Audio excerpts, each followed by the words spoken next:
Isang masaysayang umaga po sa lahat ng estudyante and faculty staff ng ating sintang paaralan, University of Rizal System Antipolo Campus. Narito po kayo ngayon, nakikinig, nanonood sa pangatlong episode ng ating podcast here on Peaceful Perspective. My name is Alicia Luis Vicente from BSc Social Studies. And today, we are here with the three people. Napaka-unfamiliar na muka. Pakilala ko na sila. I'm Alfonso Vitalicio. I'm Steven Anorma. And I am Lawrence Lay Villamor. Lahat kayo galing sa Soxad 2! Siyempre, Soxad eh. Soxad 2. So, kung napapansin nyo, previous episodes, parang medyo mabigat yung usapin about sa sarili, sa ating struggle, sa religion, spiritual. Napanood nyo ba? Oo. Ngayon, let's parang lighten the situation. About sa, siguro sa hobbies natin, sa mga films, music, literature. May mga favorite ba kayong, sabi mo, palabas or kanta na nag-shape ng, at least, if hindi nag-shape, parang na-relate kayo sa idea or concept ng peace? Yes. Kung alam niyo yung pelikulang kasi pag once na kunyari sobrang gulo ng buhay ko o kaya sobrang stress, di mo alam gagawin mo, ang hobby ko talaga is manood ng series, movies, ganyan. Pero yung isang comfort na movies na sa akin is yung, kung alam niyo yung Forrest Gump, it gives hope to na ang dami pang pwedeng gawin, ganun. Pwede kang mag-try ng anything na kung saan ka mag-fit, like kung yung sa kasalukuyan mong ginagawa is hindi ka masyadong fit doon, try another things na sa tingin mo mag-fit ka doon sa sitwasyon na yun or sa place na yun. Si si Forrest ba yung bida? Si Forrest. Ano ba yung Run, Forrest, run! ulit niya? Ano nga ulit siya doon? Para siyang yung sa umpisa kasi parang mababa yung IQ niya. Hindi wala siya sa average na IQ nung isang bata. Pero ayun, at the end, mas magaling pa siya dun sa mas matataas na IQ. Mas marami siyang ginawa, marami siya na-accomplish. Nakapaglaro ng football league sa sa mga college division o kaya pagkatapos nun naging sundalo. Pagkatapos niya maging sundalo, namatay yung kaibigan niya. Tapos sabi ng kaibigan niya sa kanya na ituloy yung pag-shrimp. So ayun, nag-shrimp siya. Nag-sandalo siya. Natutunan niya mag-ping-pong nung simula na basta sa kampo, di ba, tinamaan siya ng bala sa puwet. Tapos, ayun, nag-ping-pong siya doon habang nagpapagaling, tapos na-addict siya. Tapos naging icon siya sa pagpiping-pong. Nakalaban niya yung mga fiction lang siya, pero ayun, marami siya na-accomplish dun sa movie na yun. Tapos, ayun, nag-shrimp boat din siya, tapos naging millionaire din siya kasi dahil dun sa pag-shrimp niya. Then, ayun. Parang sa'yo, it's a matter of self-peace, inner peace. Oo, peace siya once na pinapanood ko, tapos it's give me hope. Ganun. It gives you hope. Oo. Kayo, sir? Sa akin, pag may mga time ako, mga free time, then wala akong masyadong ginagawa sa mga schoolworks. Ang mga, ko lang naman is, manood ng mga movies, documentaries. Mostly sa movies, pinapanood ko, mga K-drama, ganun. Opa pala to? Then, Oong back. Grabe yun, bro. Yung mga K-dramas na movies ko madalas na pinapanood. Yung Oong back? Yung mga lumang K-dramas, like yung mga 2015, gano'n kasi. Then, minsan, kapag wala akong masyadong ginagawa, then, naglilinis na ako ng bahay, minsan yung nagiging, yung para libangin yung sarili ko, nagpapatugtog ako ng mga geng-geng na music. Ano pong favorite nyo? Yung mga kanta ni Bobby, gano'n. Bobby? Sample. Para sa Paus tayo. Ample naman. So para sa'yo, parang it gives you parang Hindi inner na- peace din. Peace din na, peace of mind na. Pero out of context yung lyrics niya sa ganun. Parang it's a matter of lang sa'yo, parang chill lang, ganun, to Pag-chill calm lang your siya. mind, ganun. Pulutan ka naman. Relax mo. Relax. Oo kasi, Bobby, medyo siya para sa hood yung mga kanta niya kaya nagulat lang din ako. Pero, hindi naman kailangan talaga relative sa peace yung Sometimes, kung saan ka lang comfortable. Di mo na masyadong mahilig sa music, pero yun, nagbibigay na peace of mind sa akin. Ikaw naman. Ikaw, sir. Sa akin kasi, sa family namin, kapag may free time kami, most likely nanonood kami ng mga movies. Talagang kami family, and ang favorite naming genre Parang is... hobby niyo yan. ang genre talaga namin is yung sa mga historical events or may relate sa wars. Yung isa sa napanood kong favorite or pinaka-favorite ko talaga is yung sa All Quiet in the Western Front. Yung Grabe ang bigat nun. Ang bigat naman ng trinap mong palabas. is yung grabe yung mga German teenagers during the World War I na imbes na mag-aral sila or magkaroon sila ng kapayapaan sa lugar, na deceive sila ng government or ng ideology ng gustong iparating na nakakataas para sumali.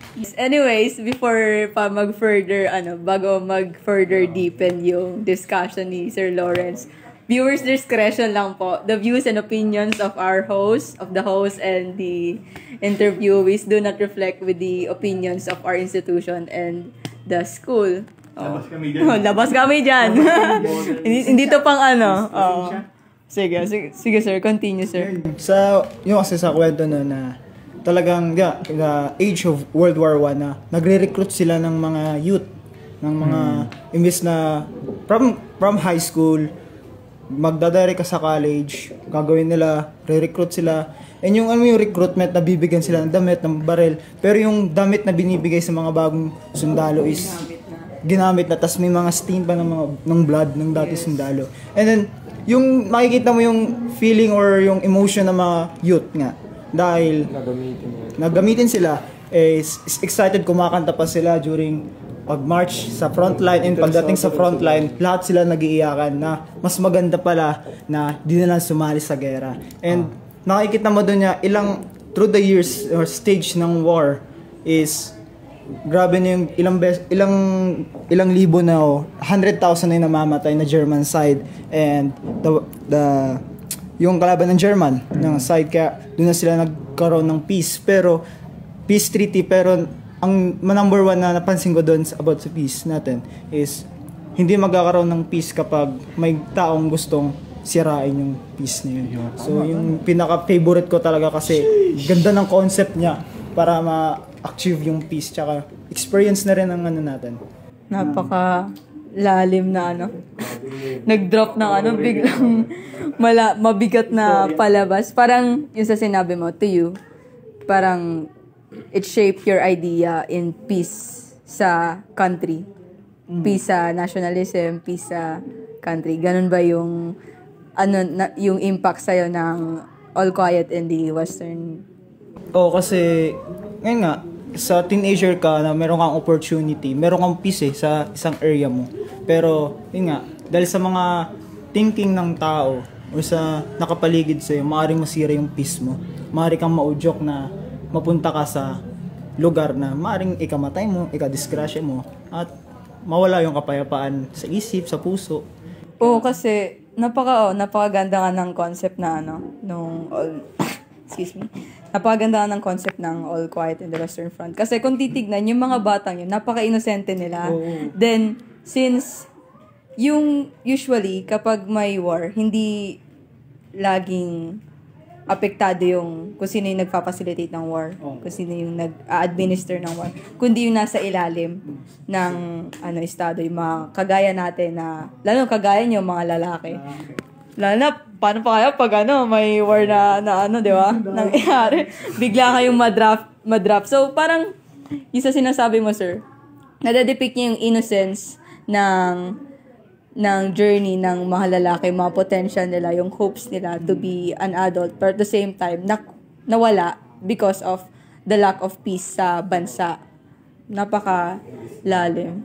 So, yung mga na-mention yung movies and songs, paano sila naka-shape sa inyo as a person on how you look for peace, or at least paano kayo na-shape nung mga napanood nyo or napakinggan as a social studies student? Oo, na-shape ako dun dahil sa Forrest Gump is na-boost na ito yung yung pagiging positive thinker na ito. Yung hindi ka tumitingin sa mga negative na nangyayari sa paligid mo. Kunyari, hindi ka bagay sa ganito. Magta-try na lang ako sa iba. Kasi malay mo, then mag-excel ako. Yun. Na-boost na ito yung confidence ko. Then, yung sa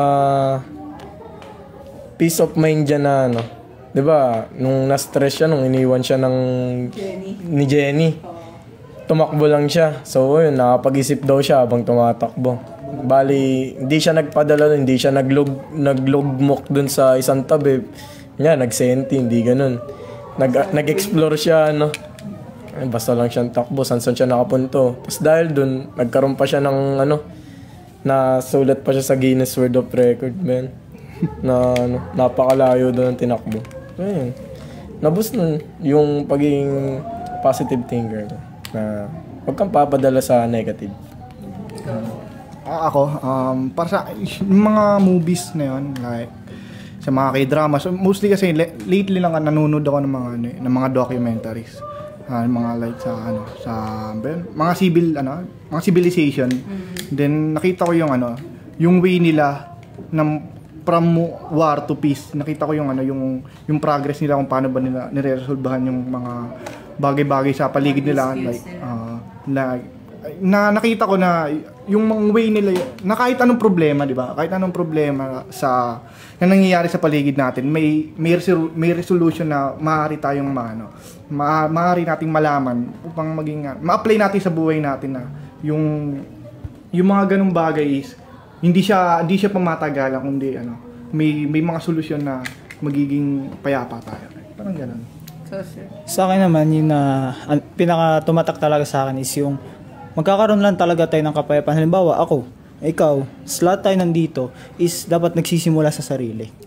Tsaka, paano yung naano ka rin na as a social studies major, paano nga ba magkakaroon ng sariling kapayapaan or na dapat magsimula yun sa tamang pag-iisip? Na hindi dapat na porket sinabi ng isa, sinabi mo, ay susundin ko. Dapat meron akong logic, dapat alamin ko yung tama kung mabibenepisyohan ba ako nito. So yun yung sa pinaka tumatak sa lahat ng napanood kong movies. Peace starts within yourself, ganon, before you spread it to others. Ganon. Ayun, salamat. Napakagandang discussion ng napaka-insightful na mga comments na binigay nyo ngayong episode na to. Thank you. Kasi pinaunlakan nyo ang invitation namin to host. And to sum up, that's all. Thank you for tuning in to second to the last episode of our podcast, Peaceful Perspective. We don't know how to do outro, so outros.